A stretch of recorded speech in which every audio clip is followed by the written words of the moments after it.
જય માતાજી, જય શ્રી કૃષ્ણ. વર્ષ 2024 સમાપ્ત થવા જઈ રહ્યું છે. ડિસેમ્બરમાં પૂરા થયેલા આ વર્ષ ગ્રહો અને નક્ષત્રોની સ્થિતિમાં ઘણો ફેરફાર જોવા મળ્યો. પરંતુ જો આપણે 2025ની વાત કરીએ તો શનિ સહિત ઘણા મોટા ગ્રહો પોતાની રાશિ બદલવા જઈ રહ્યા છે. આવી સ્થિતિમાં 12 રાશિઓના લોકો જીવનમાં કોઈને કોઈ રીતે તેની અસર ચોક્કસપણે થશે. જય માતાજી, જય શ્રી કૃષ્ણ. એક નવા વિડીયો સાથે આપનું હાર્દિક સ્વાગત છે. તમને અમારો વિડીયો સારો લાગે તો લાઈક શેર જરૂર કરશો. નવા હો તો ભાવિ દર્શન યુટ્યુબ ચેનલને સબસ્ક્રાઈબ કરવાનું ભૂલશો નહીં. વર્ષ 2025માં ચાલો પહેલા મેષ રાશિ વિશે વાત કરીએ. મંગળની રાશિ મેષ રાશિના લોકોના જીવનમાં ઘણા મહત્વપૂર્ણ ફેરફારો જોવા મળી શકે છે.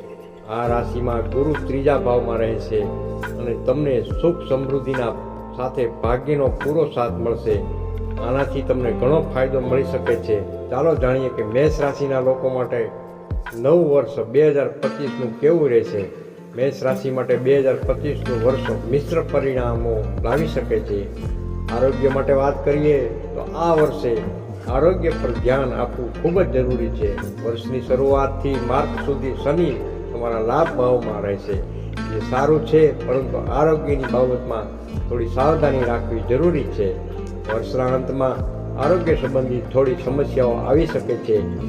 ખાવા પીવામાં પરેજી પાળવી પડશે. કારકિર્દી વિશે જોઈએ તો કારકિર્દીમાં મિશ્ર પરિણામો મળશે. વર્ષની શરૂઆતમાં તમને નવી તકો મળી શકે છે, પરંતુ વર્ષના મધ્યમાં થોડી અડચણો આવી શકે છે. ધીરજ અને મહેનતથી તમે આ અડચણોને પાર કરી શકશો. આર્થિક સ્થિતિ પ્રમાણે જોઈએ તો આર્થિક સ્થિતિમાં ઉતાર ચઢાવ રહેશે. વર્ષની શરૂઆતમાં આર્થિક સ્થિતિ સારી રહેશે, પરંતુ વર્ષના અંતમાં થોડી મુશ્કેલીઓ આવી શકે છે. ખર્ચ પર નિયંત્રણ રાખવું જરૂરી છે. બેંક બેલેન્સ જાળવી રાખવા સલાહ છે. પ્રેમ જીવન વિશે જોઈએ તો પ્રેમ જીવનમાં ઉતાર ચઢાવ રહેશે. વર્ષની શરૂઆતમાં પ્રેમ સંબંધો મજબૂત રહેશે, પરંતુ વર્ષના મધ્યમાં થોડી મુશ્કેલીઓ આવી શકે છે. ખુલ્લા મને વાતચીત કરવાથી સમસ્યાઓનું નિરાકરણ લાવી શકાય છે.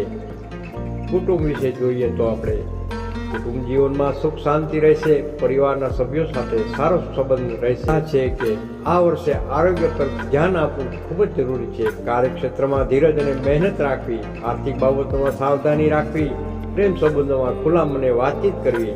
જય માતાજી, જય શ્રી કૃષ્ણ. આવતીકાલે આપણે વૃષભ રાશિ વિશે જાણશું. આવા જ વિડીયો જોવા માટે અમારી ચેનલ ભાવિ દર્શનને સબસ્ક્રાઈબ કરવાનું ભૂલશો નહીં. જય માતાજી, જય શ્રી કૃષ્ણ.